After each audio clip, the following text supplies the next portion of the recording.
Hi there, this is Datila, and welcome to the TNAIW Go Power Rankings show.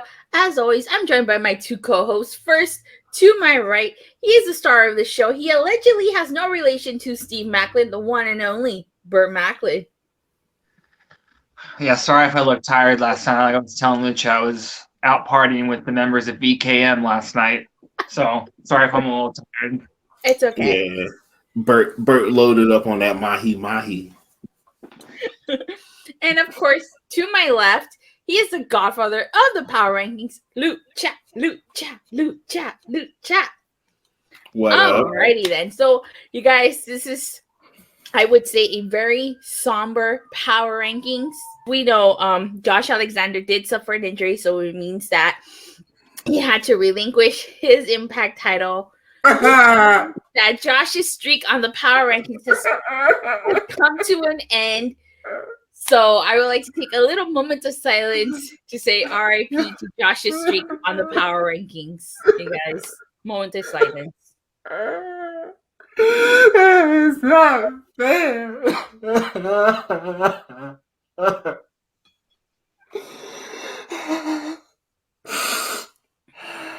It's okay, Lucha. It's okay.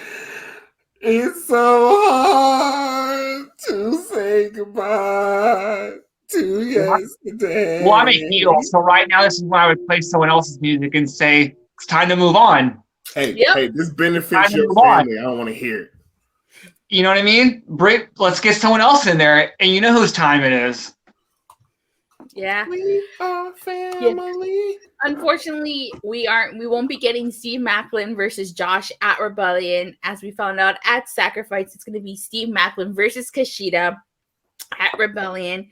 So I'm very interested in seeing how this week's Power Rankings were affected because, as you know, Josh appeared on the Go Home show to Sacrifice, but we didn't get him at Sacrifice. Steve Maclin was there, and he was at both. So very curious to see where everybody lands. Who do you guys expect to see on this week's Power Rankings? And Given the current events within Impact and then also the results of Sacrifice, I'm interested to see where Steve Maclin, our now uncrowned champion, is gonna land. you, Burt? Well, to be boring, I would expect to see the main event winner in there, just because, you know, when gambling, you know, you want to always make a safe bet, and that would be the safe bet. But also, yeah, Steve Maclin, I would hope he was number one, but you never know because he technically did lose. Well, there's only one way to find out. Yeah, definitely. So, Burt, tell people how would people want to join the Power Rankings committee? I'm pointing up because if you look up, you'll see. The Burt signal. Yeah, look up there, message me, and we'll get you on there. Oh, not the Burt signal. Still under construction, apparently. Last I heard. I don't think the dude texted me about it in a while, so I got no updates on the Burt signal. But with that being said, let's play this week's Power Rankings.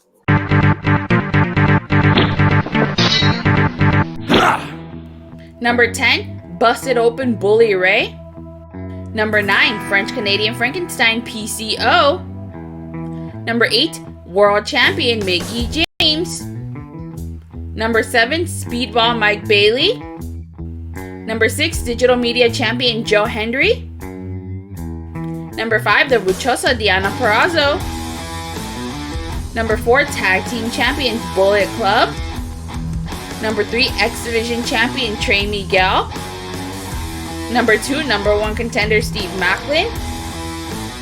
Number 1, Kushida, Sabin, and Shelly Time Machine. Wow, okay, very interesting Power Rankings we got here. I want to talk about the first number 1 and number 2. Number 1 being Time Machine, Kushida, Sabin, and Shelly, and number 2 being number 1 contender Steve Maclin here, because originally it was supposed to be Team Josh versus Team Time Machine. I was not happy about the fact that they made Kushida put Steve Maclin in the hoverboard lock and then Steve Maclin tap out. I guess I get it that they had to keep Kushida looking strong to going into Rebellion, but I really question if that was just supposed to happen. Like, if Josh Alexander hadn't gotten injured, would have Time Machine still won this match? You know, that is a good point. I was actually just like when you were talking, I was thinking myself, like, if Josh was gonna be in this match, would he have tapped out just like Steve did? So, Right? Shit's You crazy. know, I'll chalk it up to the fact that the change was supposed to be added to the match. Don't have Maclin tap out, but Scott D'Amore was riding the high of hitting that Canadian Destroyer earlier in the night, and he forgot to tell him. That's what I'm going to give him the benefit of the doubt. At least I hope that's what happened. I really hope he didn't have the match go down as the way he wanted it. Yeah. If anybody would know how it was supposed to go from the Maclin side, it would be the guy who sleeps in the room next to him. Yeah. And I'm looking at you, Burt. Yep, cuz. Supposedly. No, but I do question that because, like I said, this was supposed to be Team Josh. And you guys know that Josh wasn't doing such a good job of being a leader because his teams have failed, twice, I think? Have lost twice. So I question, was Team Josh supposed to originally win this? I don't think so. Just because I think that actually I do, because I think it was supposed to set up Josh and Kushida's match going into Multiverse. They basically kind of get a pin against each other, and then going into that match, basically for the title. So I think the finish was changed because of the injury. I can see that definitely, but we have to wait and see how the feud between Kushida and Maclin plays out from here on out until Rebellion. All right. I want to talk about number 5, the Buchessa Diana Perazzo getting the big win over Giselle Shaw. She overcame the odds. It was basically 3-on-1. She overcame the odds. She beat Giselle Shaw. And not only that, Tasha Steelz came back and helped her. So I'm really happy to see that Diana got the big win here. I wasn't expecting her. I was rooting for Diana, but I wasn't expecting her to get the win. I thought because, they're pushing Giselle Shaw that she would get the win, but she didn't. So I'm pleasantly surprised to see Diana at number 5.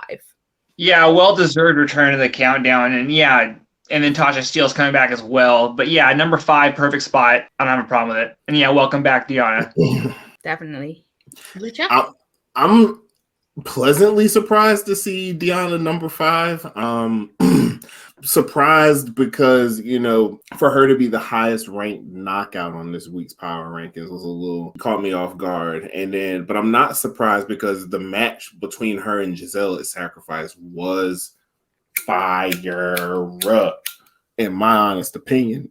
So she earned her win. And that win was good enough for number 5. So I figure if she can't be any higher than that, but that's a great spot for her to be. For me, number 7, Speedball Mike Bailey getting an incredible win. He was the opening match against Jonathan Gresham.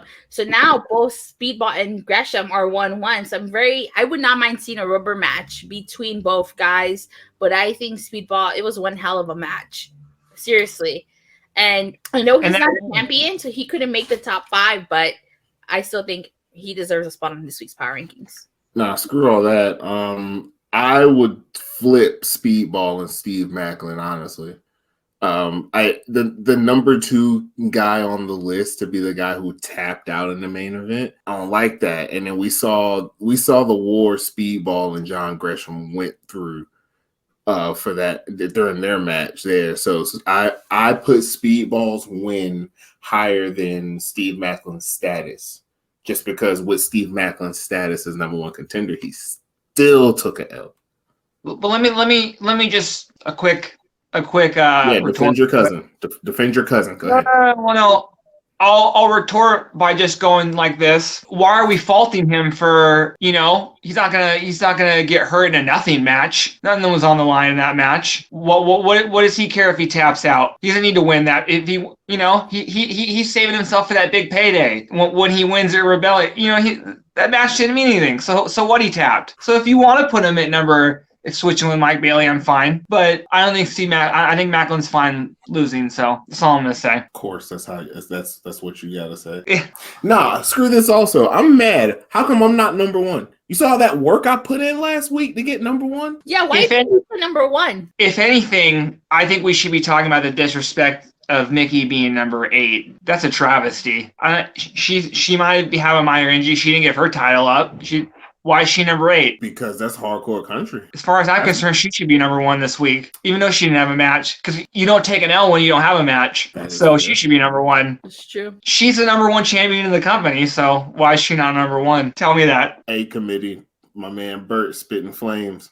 I need answers. He's spitting facts. And you know what's crazy though? Also with all this, I didn't even put Mickey on my top 10. Mickey was nowhere to be found. The only knockouts I had in the top 10 was Deanna at 4 and Death Dolls, more specifically Rosemary, at number 8, excuse me, after she had a real impressive win on the countdown versus half of the tag champs, the Coven. So it's like she got a win over some champs and got shafted from this week's Power Rankings. So what's up with that? Okay, that's true. Who would you take out from the top 10 then? We always do this. You have to find someone to take out then. If you don't, honestly, based off of what my ranks were, I'll take Mickey off. Okay. Because I didn't even have Mickey on mine. Okay. Because if Josh Alexander couldn't get sympathy vote to continue the power ranking streak to be in this top 10, then Mickey James shouldn't get sympathy vote either. Uh-huh. Fair point. Before we move on, I do have to agree with you. I mean, not only was Rosemary shafted from this week's Power Rankings, apparently so was Eddie Edwards. No love for the Countdown to Sacrifice here, people. Yeah, it's crazy. 1 week we get so much love from BTI, but when it comes to the countdown to the shows, that's not reciprocated. Yeah, guess the countdown doesn't mean anything to some people. Speaking of Eddie Edwards, real quick, let me just say, and I know Kenny King lost. Mentioned Kenny King because him and Eddie Edwards seem to be. After watching Kenny King cut that promo on Thursday, put the world title on him. I've been saying for a while Kenny King's in his best run. I want to see a bill where I think Kenny King deserves, you look at his age, I think he deserves some sort of run with, I'm just saying, I think Kenny King's firing on all cylinders right now. I know he lost to PCO, that's fine. Well, at that, number 9, the French-Canadian PCO getting the big win over Kenny KNG King. To be fair, Kenny King almost tried to kill him, assuming it was Kenny King who ran him over. You got what more can you do to Frankenstein? Like, you kind of gotta. Yeah. I mean, I don't know. I mean, has anybody even read the book Frankenstein? Apparently, I think the way that it ends is that he doesn't die. He just disappears and he wanders off, like he drifts ashore, never to be seen again. So I guess that's how you beat PCO. He has to ride off into the sunset, never to be seen again. Yeah, PCO just got to get bored. All right. So I want to talk about number 10, Busted Open Bully Ray. Technically, Tommy Dreamer won that match, but as I know Burt would say that, Bully Ray here was working smarter, not harder. Here, as we all know, he had the good hands come out and help him, wiping the blood off his face. But I honestly, honorable mention Scott D'Amore with that freaking Canadian Destroyer on Jason Hodge at the end. That was probably my favorite part of this whole match. It's been my favorite part of this whole feud. Yeah, it was epic. So I'm okay with Bully Ray being at number 10. Let's see. I'm gonna let Lucha go because I gotta try to figure out how to say something nice. So I'm gonna let Lucha go. Well, while you let me go, I mean, as far as Bully Ray cracking top 10, I can't say he didn't deserve it because A, he got the win, and B, as a guy who has to appreciate good villain work, that was real good villain work. Like You're Bleeding, we know that, but you're not the one who took the L because towels are great. Obviously, wasn't my choice. I put Eddie Edwards here. Going back to what we were saying about the disrespect to the countdown, Eddie not being anywhere on here, so obviously I disagree as far as who should be number 10, but if Bully's gonna show up, this is about as far as he can go. Yeah, I saw a lot of votes for Scott D'Amore. I would have maybe just put him on there, just even though he's not a wrestler. That I think just the return and the Canadian Destroyer just earned some praise. But yeah, Bully Ray being number 10, it's not offensive, so I'm fine with it. I thought Lucha was gonna say something. Oh, no. The way he was staring. I thought he was gonna say Bully Ray not offensive. Oh my god. Okay, here's one. Number 3, X Division champion Trey Miguel in an incredible match against Lince Dorado, Lucha Lit over here. That was a good match. And especially after they left Trey Miguel off the last pay-per-view, it was good that they included him in this match. I think he would have felt some type of way if he got left off again. I would have sued the company if I was him, if they would have left me off. Yeah, definitely. Agreed. And I mean, I'm cool.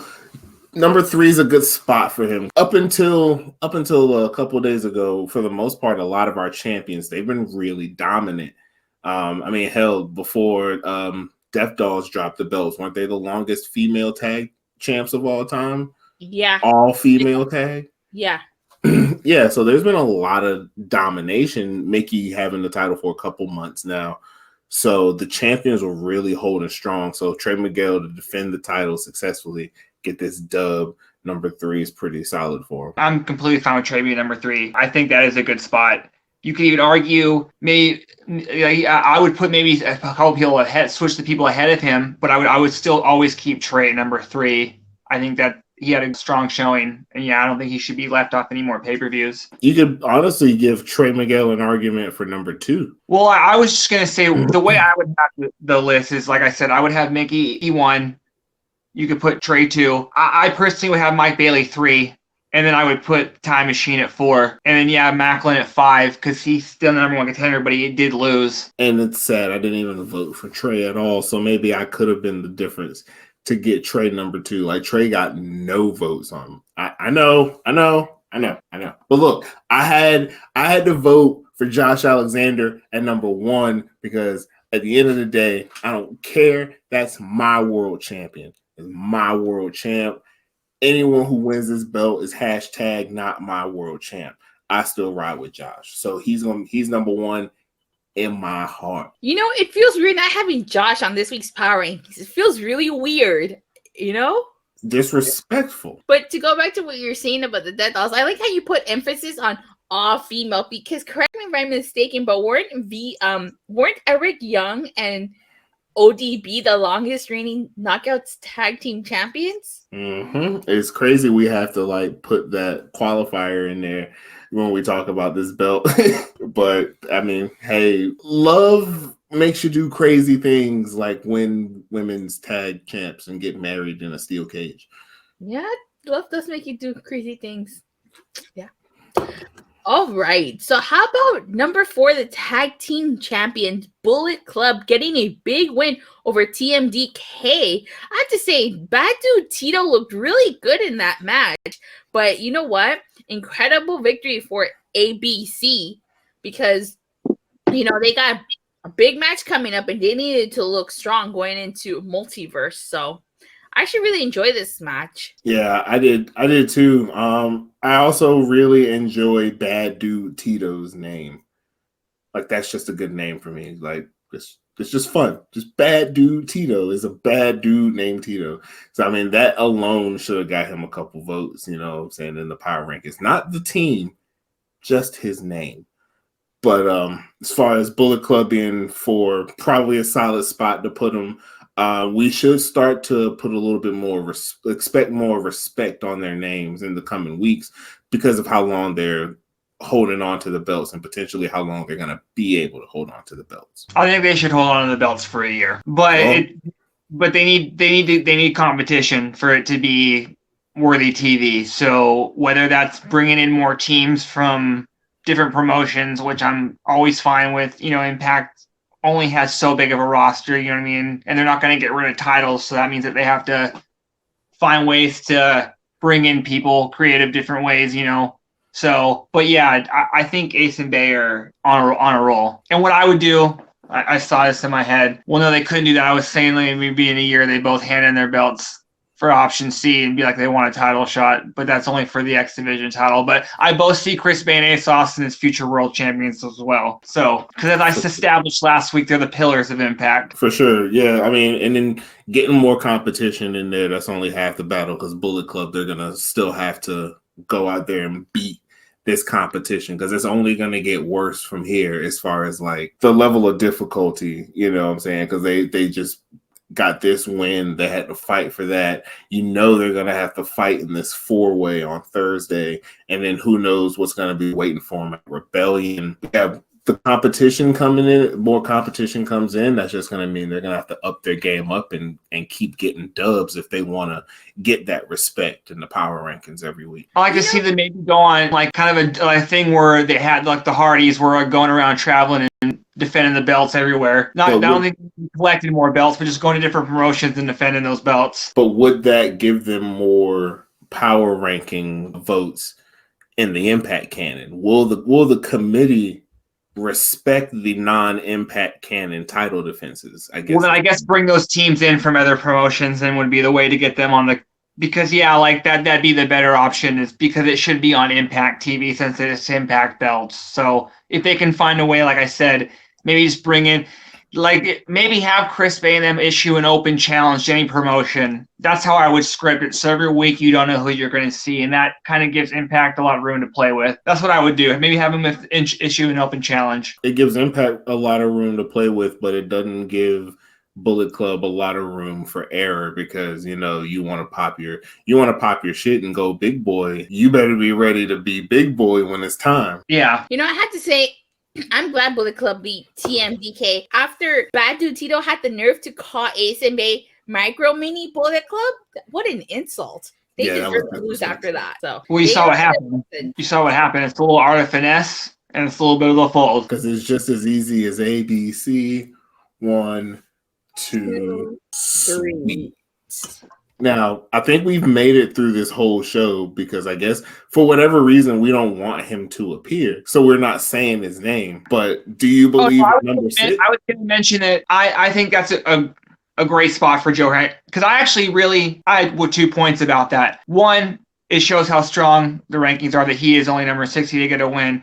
But I just kind of want to give a little shout out to Brian Myers. I don't think Brian Myers gets a lot of credit. I think Brian Myers went out there and worked his name is the most professional. That was a very solid match. It wasn't match of the night, but it was a very good professional wrestling match. And Brian Myers deserves a lot of credit. He went out there and made Joe Henry look really good. So, but yeah, Joe Henry being number 6, the people ahead of him, I can't say I would take him and put him over them, but that's just how stacked the rankings are this week. Yeah, and it's for me to say this next sentence is crazy because I'm normally Mr. No, like when losers get votes that I'm kind of like, pissed about it or whatever. But a lot of these cats that lost at Sacrifice honestly do deserve some sort of like acknowledgement. Not necessarily a spot on the top 10, but like, they fought, like they understand how important this top 10 is. So, a lot of the cats that lost, they really put forth like some of the best losing efforts I've seen in a while, as a collective. So shout out to those who lost, what I'm saying? Because y'all are fighting your asses off. These wrestlers, when they lose, they go home upset, and their wives or their kids might ask them like, why are you upset? Is it because you didn't lose? No, they're like, the wrestlers are always like, no, it's because I'm not going to get in the power rankings this week. You know what I mean? Like, I believe they're saying that. The most prestigious top 10 in Impact podcast today. It's true. It's damn true, as Kurt Angle would say. As my dad would say. Even though I still don't forgive him when he told Sami Zayn and Kevin Owens he thought Impact was hiring. No. Even though I didn't forgive him for that shot, but TNA was hiring, and TNA legit was, because TNA's always hiring. It's like Walmart. They always need people. It's true. Okay. So number 6, Joe Henry, as you guys said, he got a big victory over Brian Myers. And the funny thing is that Joe Henry was the one who requested this match in the first place, invoking the rematch clause, despite the fact that he was still champion. But I like this match. I'm a big fan of Joe Henry. I believe in 252 pounds of pure motivation. But the question here is, do you believe? Does the committee believe? I mean, the committee believes enough to put him on the top 10, but I mean, do they really believe? I don't know, because my man's been on a roll since winning the belt, and he's only at number 6 right now. Like, I'm still waiting for DMC to have like a streak at number 1. You know what I'm saying? This is the guy that could do it for the DMC title and really launch the DMC into the next level by cracking number one. I think the only way that happens is he has to find a way to translate this gimmick to more of a heel gimmick, because right now it just kind of feels like a mid-card comedy act, and that's no disrespect, but I think that's why he doesn't get, because he needs to be out there like talking more shit. And like, I think he just would be so much better as a heel. And like, because like you said, like in order for this belt, we talk all the time, I don't think it's gonna, the X Division belt is in a category of its own. It's not one, it's not two. You know what I mean? It's its own category of how special it is. But the DMC title, I thought was supposed to become like the Intercontinental title. And in order for that to happen, they need to start put more focus on it. Like one of these off pay-per-views, that should be the main event in the show. So he needs to have some big matches, like you just said. So I hope that we can see that happen going forward. I mean, I don't think there's any. I think the DMC is in a pretty good spot right now. I mean, let's go and look at the lineage of the belt. Like look at the past champs. You got Brian Myers, a guy you just put over not too long ago. The juggernaut Jordan Grace, you know what I'm saying? Pretty sure was the first champ. Mid Cardona really came through and held the belt down. Like there's been names. Oh no, I was saying to get him higher in the rankings, we need to see some bigger matches. That's what I was saying for his reign. Wasn't he in the main event a few weeks ago? Yeah, that Moose match was. But let's get a big time feud for that belt, like a big name in there. Not necessarily like a big, you know what I mean? Just like let's get some heat on that belt. Let's get some juice in that division. I mean, the division is all fine and dandy, but as long as Joe Hendry is beating whoever comes his way for the belt, you know what I'm saying? That the division and all that stuff shouldn't matter, because the freaking tag division is just these two teams that's on the power rankings, the Bullet Club and the Motor City Machine Guns, and yet here they are 2 and 4. So the quality of the division, you know what I'm saying, it's not the whole, it doesn't tell the whole story. Yeah. Because the division around them is weak, doesn't mean whoever's the king of it is not out here getting solid wins. Joe Hendry just needs to keep getting solid wins. Yeah. Maybe Scott's going to throw his hand in the ring now. He hit that destroyer. Maybe he wants, a title shot. Who knows? I'm all down with Coach going for a title. Give me Coach for the DMC. Well, give me Under Siege Coach versus Joe Hendry for the DMC in a dot combat match. Let's go.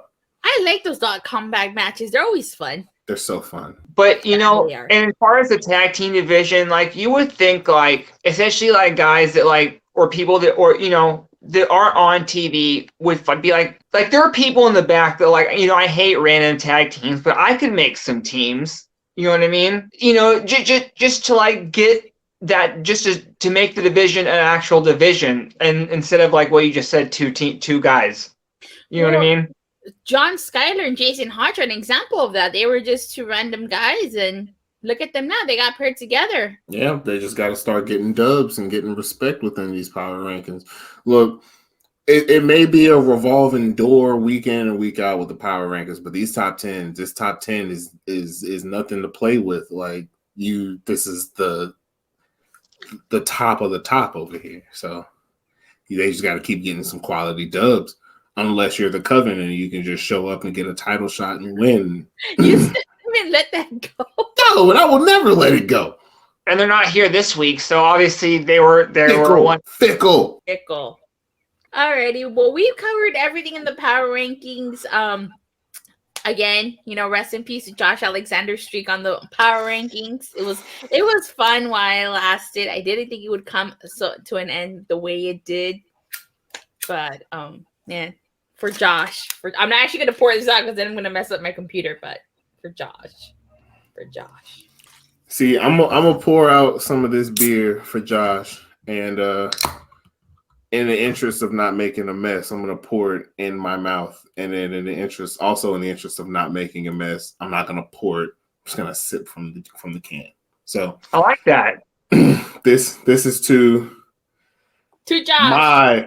My world champion. This is a Josh. And as far as I'm concerned, Josh, you were on this week's power rankings, and the streak continues at 51 weeks. And like I said, time to move on. Brown new champ. I'm a heel. Not my world champ. You got to come out and cut a promo basically saying, well, I wouldn't have got hurt if I was champ. I wouldn't have let you down. All right, you guys. So, with that being said, I know TNAIW is still on hiatus, right, Lucha? Yeah, we got high and forgot about it. That happens. That happens. Gotta keep up with the gimmick. Yeah. That's living the gimmick. But while they're in hiatus, feel free to go check out some old episodes. And the same thing for talking bloody nonsense from our friends Craig and Peter across the pond. They may be on hiatus, but feel free to go check out old episodes.